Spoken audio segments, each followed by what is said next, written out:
Welcome to Dropbolt. It's essentially bow spleef, but for survival Minecraft. You attempt to drop your opponent before they drop you. Quick disclaimer, everything you see in this video, including the machinery and the decoration, was built by me. To be honest, I didn't do that much research into figuring out whether something like this exists beforehand, so if it does, that one's on me. Anyway, here's how it works. Hitting the target with an arrow causes the floor to drop. The lamp signifies whether the block has been spleefed. There's essentially two parts to the machine. The lower part codes for the piston and target block relationship, whereas the upper part controls for the redstone lamp timing. So there's actually a second set to the machine too, otherwise the redstone would interfere, so I made it tileable. Yeah. It works through the same principle as the first. Anyway, here's the first one, and here's the second one. They're pretty similar, and what you're going to want to do is just put them side by side like this. Here's what you need to build one of these things. But here's the thing, you need 26 of them. Okay, here is the entire set of materials that you're going to need to build this minigame. It's a little bit different than if you just tried to build one set of it, but trust me, I did the math. You're going to want to have the smaller versions of it on either side, making 7 of those smaller ones, and then 6 of these. These have a couple more observers, they're slightly more expensive, so you can save a little bit of redstone there. However, that being said, I do recommend you build like a witch farm or something like that to build your infrastructure up before attempting this build. It does require a lot of redstone, which can get pretty pricey after a while. It is doable in survival Minecraft, that's what I built it in, but just in case, if you're gonna do this, I would recommend building up your infrastructure, especially if you're gonna do it on an SMP. Also, you're gonna need a junk block like this. I used cobblestone. You're gonna have to fill up the hopper clocks within the redstone circuitry itself, but we'll get to that later. Alright, let's build this thing. This redstone machine can be pretty difficult to build, and by that I mean I forgot how to do it when I was trying to make this video. So I'm just gonna send it. I recommend you pull up the side view that was shown earlier in the video, but I'll also do a full walkthrough to show the process. We're gonna do the first set and then we'll do the second. Before each set of the machine, build up a wall like this. This block isn't actually part of the wall, it's part of the floor, but you need it anyway because the piston's gonna be pushing it out here. This first set is actually pretty quick and easy. What you're essentially doing is connecting the target block and the piston.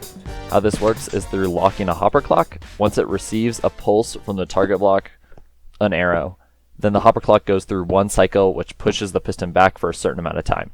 You can actually change up the amount of time that you want this piston to be deactivated for, meaning the amount of time that the block is spleefed, by changing the amount of blocks in the hopper clock. I recommend 12, but you can go anywhere from 14 to 10 without messing up the redstone lamp timing too much, but we'll get to that in a second.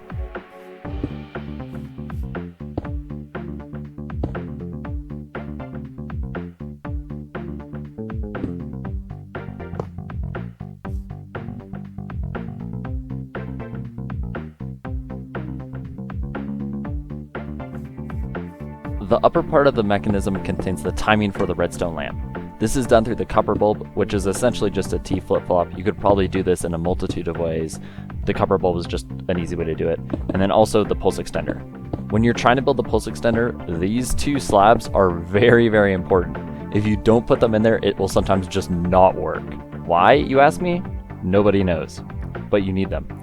You unfortunately can't change the timing of the pulse extender, and that's why you need to have a very specific number of blocks within the hopper clock below. It's essential because if you put in too many or too little, then the timing will get out of sync.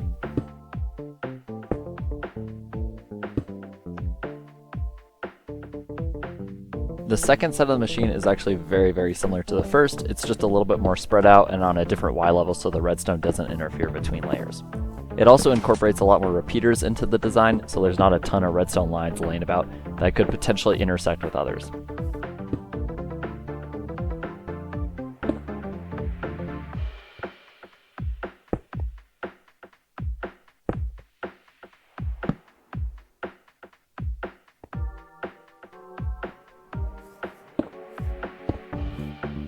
One thing to keep in mind though is that this redstone piece of dust is really important. The design won't function without it as it connects the piston to the rest of the design. Honestly, if it's not working, check to see if that redstone dust is there.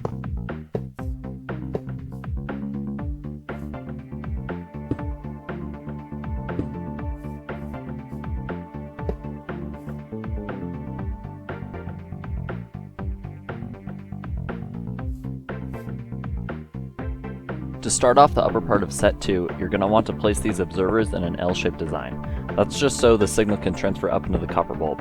There's probably a more elegant solution to it, but if so, I don't know it.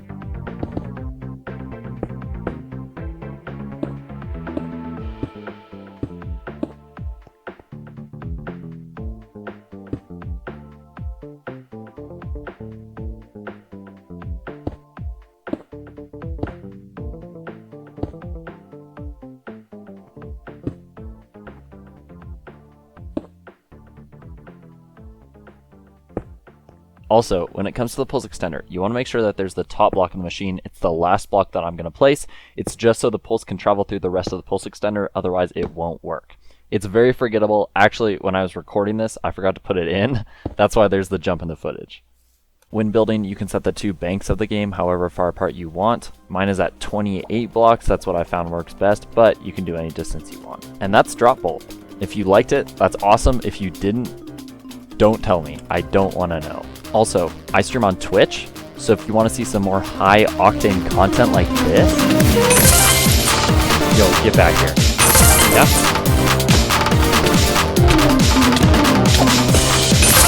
Yo, that's a freaking ace. There's no way. Then come say hi at twitch.tv/octoply. That's with 2 eyes. Okay, bye.